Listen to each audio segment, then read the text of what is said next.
A North Korean defector is now sounding the alarm about the proposed talks between Kim Jong-un and President Donald Trump. The 28-year-old defector told UK media this week that Kim Jong-un is more dangerous than his father or grandfather because he has more vested interest in becoming a nuclear state and actually using the nuclear power as a threat to force the world to give in to his demands. The defector, who asked to be identified using the pseudonym John Choi, said he has come forward now with this warning because he is concerned about what the despot will try to do to President Trump once he meets with him. John Choi continued by saying the reason Kim Jong-un is more dangerous than the rulers who came before him is because he's a young man and doesn't have the experience to think about outcomes to certain scenarios, which only comes with experience and maturity. He will just act without thinking of the consequences and is dead set on finishing the war his grandfather started by becoming the ruler of the whole peninsula, he added. This isn't a difficult thing to see considering how bloodthirsty he has displayed himself to be. He has shown himself to be reckless and far more dangerous than his predecessors. He had his uncle killed by feeding him to lions, and also his brother and multiple military generals in order to gain and maintain power, and he has no issue throwing a tantrum or two to get what he wants.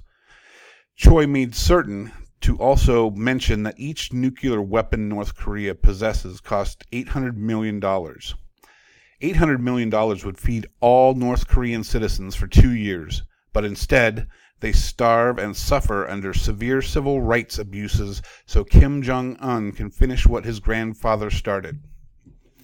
Here's more on the U.S.-North Korean talks via Fox News. President Trump deserves big credit for kicking off the first talks between Pyongyang and Seoul in more than 2 years, South Korean President Moon Jae-in said Wednesday. North Korea agreed Tuesday to send a delegation to next month's Winter Olympics, which are set to begin next month in Pyeongchang, South Korea. The rival nations' talks are the first sign of a possible thaw in their relationship. Rich Edson reports on the biggest issues at play and skepticism surrounding North Korea's sincerity. The talks were held for the first time since 2015, and Moon credited Trump for sparking them, according to Reuters. I think President Trump deserves big credit for bringing about the inter-Korean talks, Moon said at a news conference. It could be a resulting work of the U.S.-led sanctions and pressure. Following Moon's comments, his special advisor for foreign affairs and national security, Jong-un, Moon, told Fox News, I agree 100%. Were it not for President Trump's pressures, North Korea would not have come to South Korea. President Trump deserves credit. He suggested the talks are a prelude to substantive bilateral discussions between the U.S. and North Korea. North Korea is desperate to have talks with the U.S., but there are communication difficulties. What was the choice? You can go to Washington through South Korea, he said. As to fears that South Korea will stray from the hard line the Trump administration has established regarding the nuclear and missile programs of North Korea, the special advisor said that would not happen. South Korea will go in tandem with the United States in dealing with North Korea, he said. Precisely. He said the South Korean government reacted to President Trump's support of current negotiation efforts after past criticism of Seoul by Washington. We heard what President Trump was saying. We support you. Even delaying the joint military drills. He said, I think it was an amazing development. Trump has taken a hard line against Kim Jong-un's belligerent regime, promising fire and fury in the face of North Korea's continuing testing of illicit ballistic missiles and nuclear weapons.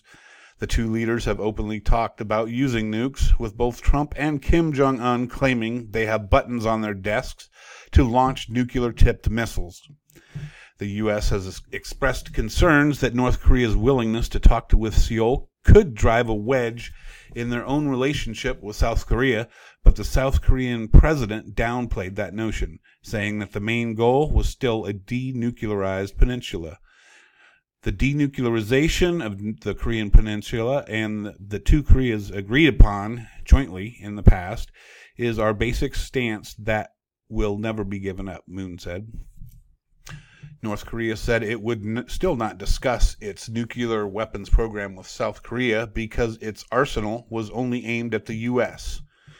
North Korea's weapons are only aimed at the United States, not our brethren, China or Russia, said Ri Son-gwan, the head of North Korea's 5-member delegation at the talks with South Korea. Ri added, discussing North Korea's nuclear program will only damage ties with South Korea. A hat tip from South Korea to Trump could signal another foreign policy win for the administration that started the year with a ton of momentum after defeating the Islamic State in Iraq and Syria. The Trump administration authorized a more intensive air strategy, which left the so-called caliphate decimated. The terror group lost 98% of its territory it once held, U.S. military officials said in December. U.S. officials said fewer than 1,000 ISIS fighters remain in Iraq and Syria, down from a peak of nearly 45,000 2 years ago.